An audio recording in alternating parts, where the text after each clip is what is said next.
بتائیں علماء کرام کہ کون سی ایسی عبادت ہے جو اٹھتے بھی ہو سکتی ہے، بیٹھتے بھی ہو سکتی ہے، چلتے بھی ہو سکتی ہے، پھرتے بھی ہو سکتی ہے؟ میں کہوں کہ میں مذہب جعفریہ سے کسی مجتہد کی کتاب سے دکھاؤں تو آپ نہیں مانیں گے، کیونکہ عبادت پروردگار کا جس کے حکم سے نماز پڑھی گئی، جس کے حکم سے روزہ رکھا گیا، جس کے حکم سے زکات دی گئی، جس نے ہمیں بتایا ہے کہ فجر کی رکعتیں 2 ہوتی ہے، جس نے بتایا ہے رکوع میں یہ تسبیح پڑھتے ہیں، جس نے بتایا ہے کہ مغرب کی رکعتیں 3 ہوتی ہیں، اسی سے جا کے پوچھتے ہیں تیرے کہنے میں ساری عبادت کی ہے؟ اللہ ہر لمحہ عبادت چاہتا ہے۔ بتاؤ کون سی عبادت ہے جو سوتے بھی ہو سکتی ہے، جاگتے بھی ہو سکتی ہے؟ رسول اللہ اٹھو میرے صحابہ میں بتاؤ، حب علی و نباہ۔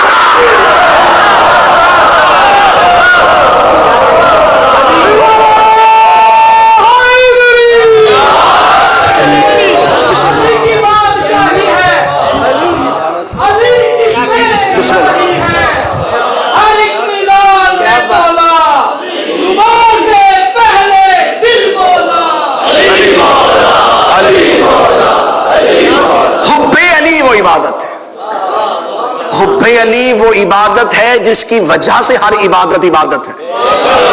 جو قریب بیٹھے سے حب علی عبادتوں کا مقدمہ ہے۔ حب علی عبادتوں کا مقدمہ ہے۔ اگر عبادتوں کا دباچہ ہے حب علی،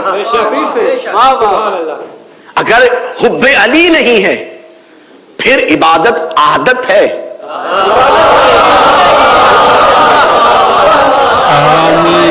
اور عادتیں ساری اچھی نہیں ہوتی۔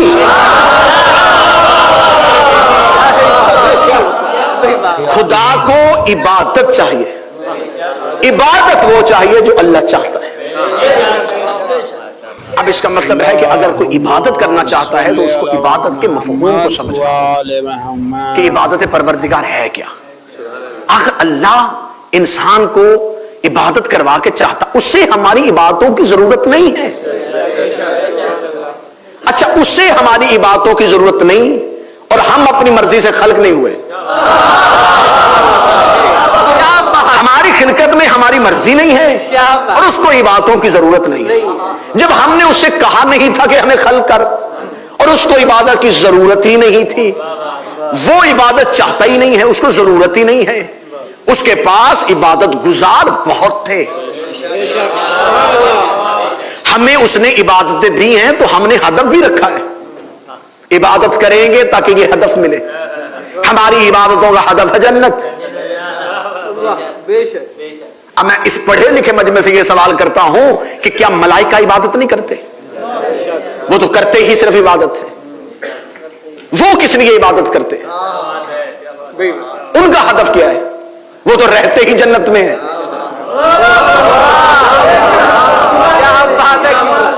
ملائکہ کا ہدف کیا ہے عبادت کا؟ وہ تو رہتے ہی جنت میں ہے۔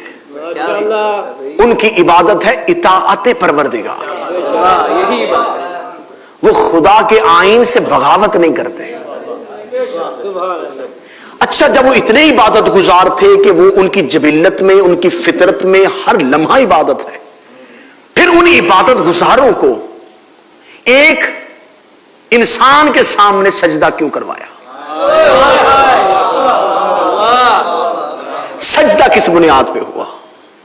جب وہ عبادت کر رہے تھے اور خدا چاہتا ہی صرف عبادت ہے اور ان کی عبادت میں کوئی کھوٹ نہیں تھی، کوئی لالچ نہیں تھا، کوئی غرض نہیں تھی، اتنی شفاف اور صاف عبادت کرنے والوں کو ایک انسان کے سامنے سجدہ ریز کیوں کیا؟ اب قرآن یہ کہتا ہے کہ سجدہ انسان کو نہیں ہوا تھا، سجدہ ہوا تھا فَإِذَا سَوَيْتُ وَنَفَخْتُ فِيهِ مِنْ رُوحِي، جب اس میں روح ہو۔ اس کا مطلب ہے سجدہ روح کو ہوا تھا۔ سنیے گا، سمجھیے گا، آج کی تقریر بہت اہم ہونے والی۔ سجدہ ہوا تھا روح کو، جو روح کیا ہے؟ یسألونک عن الروح، یہ تم سے سوال کرتے ہیں روح کے بارے میں، قل روح من امر ربی، کہہ دے روح تیرے اللہ کا امر ہے۔ اس کا مطلب سجدہ آدم کے پتلے کو نہیں ہوا، اس امر الہی کو ہوا جو آدم میں پھونکا گیا۔ اللہ کہہ رہا ہے کہ میں نے آدم میں روح پھونکی۔ اب یہاں جب ہم لفظ پھونکنا کہیں گے تو اس کے لیے ہوا کا تصور ذہن میں آیا۔ کسی بھی چیز کو جب پھونکتے ہیں تو اس کو خارج سمجھا جاتا ہے، وہ کسی سے خارج ہوتی ہے، اس کے ہاں کچھ بھی خارج نہیں ہے، اس سے کچھ بھی خارج نہیں ہوتا۔ ایک چیز ادھر سے ادھر جائے گی تو اس کا مطلب ہے ادھر سے ہوئی، میں بول رہا ہوں میرے پھیپھڑوں سے میری آکسیجن نکل رہی ہے اور وہ میرے حلق سے ہوتی ہوئی الفاظ کی صورت میں ہوا میں جا رہی ہے، اس کا مطلب بدن سے کوئی چیز خارج ہو رہی ہے، اس کے ہاں سے کوئی چیز خارج عزم کان ہے، خارج ہو نہیں سکتا۔ یہاں یہ نہیں سمجھیے گا کہ پھونک ہے تو منہ ہوگا، منہ ہے تو چہرہ ہے، چہرہ ہے تو بدن ہے، بدن ہے تو پھر اللہ نہیں ہے۔ معصوم فرماتے ہیں وہاں پھونکنے سے مراد اللہ کا ارادہ ہے،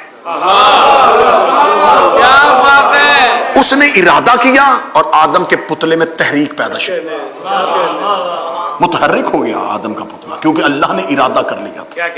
روح پھونکی گئی، روح گئی آدم کے بدن میں، اب آدم بن گیا دو چیزوں کا مجموعہ، ایک جسم ایک روح۔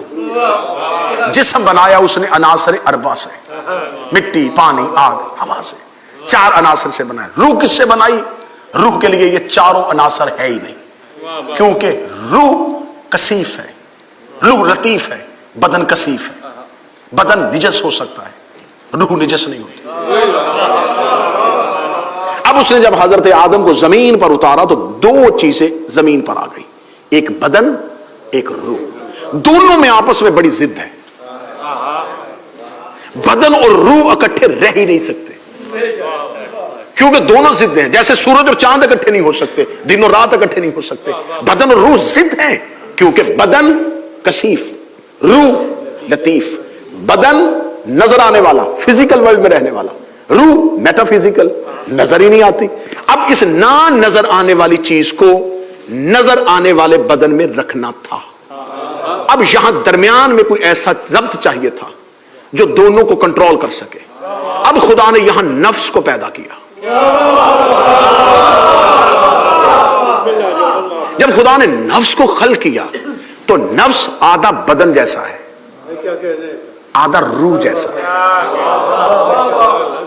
روح اوپر سے آئی، بدن یہاں سے ہے، بدن کے سارے عناصر زمینی ہیں، روح کے سارے عناصر نوری ہیں، ہر چیز اپنے اپنے مرکز کی طرف جاتی ہے، اس لیے جیسے ہی انسان مرتا ہے روح اوپر کی طرف جاتی ہے، بدن زمین پہ چلا جاتا ہے، بدن مردہ ہو جاتا ہے روح چلی جاتی ہے، موت نہ بدن کو آتی ہے نہ روح کو آتی ہے، روح زندہ رہتی ہے، بدن پہ موت نہیں، آنکھیں ہیں لیکن دیکھ نہیں رہا، کان ہے سن نہیں رہا، زبان ہے بول نہیں رہا، ہاتھ ہے چھو نہیں رہا، اب بدن میں حرکت کیوں نہیں ہے؟ روح چلی گئی۔ روح کیسے چلی گئی؟ نفس کو موت آ گئی۔ اب جس نے روح اور بدن کو آپس میں جوڑا ہوا تھا اسے نفس کہتے ہیں۔ بات سمجھ میں آ رہی ہے جی؟ مجھے عبادت کا مفہوم آپ کے سامنے واضح کرنا۔ اب روح عبادت نہیں کرتی، روح شعور دیتی ہے۔